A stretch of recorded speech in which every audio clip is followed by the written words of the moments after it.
മുണ്ടക്കൈ ചൂരൽമല ഉരുൾപൊട്ടൽ ദുരിതബാധിതരുടെ വായ്പ എഴുതിത്തള്ളുന്നതിൽ തീരുമാനം അറിയിക്കണമെന്ന് കേന്ദ്ര സർക്കാരിനോട് ഹൈക്കോടതി. ഒരാഴ്ചയ്ക്കകം അറിയിക്കണമെന്നാണ് ഡിവിഷൻ ബെഞ്ചിന്റെ വാക്കാലുള്ള നിർദ്ദേശം. വയനാട് ദുരന്തത്തിന്റെ പശ്ചാത്തലത്തിൽ സ്വമേധയാ സ്വീകരിച്ച ഹർജി പരിഗണിക്കവെയായിരുന്നു ഹൈക്കോടതിയുടെ നിർദ്ദേശം. ജസ്റ്റിസുമാരായ doctor A K Jayasankaran Nambiar, S ഈശ്വരൻ എന്നിവർ ഉൾപ്പെട്ട ബെഞ്ചിന്റേതാണ് നടപടി.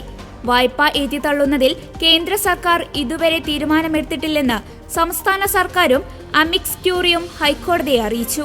പുനരധിവാസ പദ്ധതിയുടെ ഭാഗമായ ടൗൺഷിപ്പ് നിർമ്മാണ ചുമതല ഊരാളുങ്കലിനെ നൽകിയതിൽ വിശദീകരണം നൽകാമെന്ന് സംസ്ഥാന സർക്കാർ ഹൈക്കോടതിയെ അറിയിച്ചു. 83% സർക്കാർ ഓഹരിയുള്ള സ്ഥാപനമാണ് ഊരാളുങ്കൽ എന്നും ഡിവിഷൻ ബെഞ്ചിനെ അറിയിച്ചു.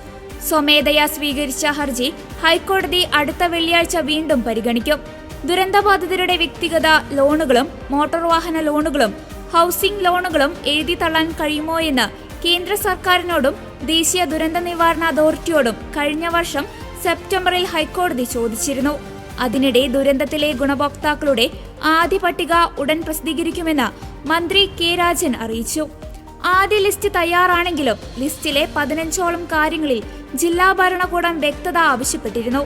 ചീഫ് സെക്രട്ടറിയുടെ നേതൃത്വത്തിൽ യോഗം ചേർന്ന് വ്യക്തത വരുത്തുകയും നിയമവിഭാഗം അത് അംഗീകരിക്കുകയും ചെയ്തിട്ടുണ്ട്.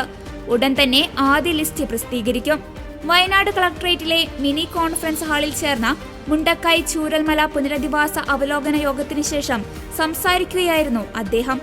ശാസ്ത്രജ്ഞൻ ജോൺ മത്തായിയുടെ നേതൃത്വത്തിൽ ദുരന്ത പ്രദേശത്തെ പോകാവുന്നതും പോകാനാവാത്തതുമായ ഭാഗം അടയാളപ്പെടുത്തിയിട്ടുണ്ട്.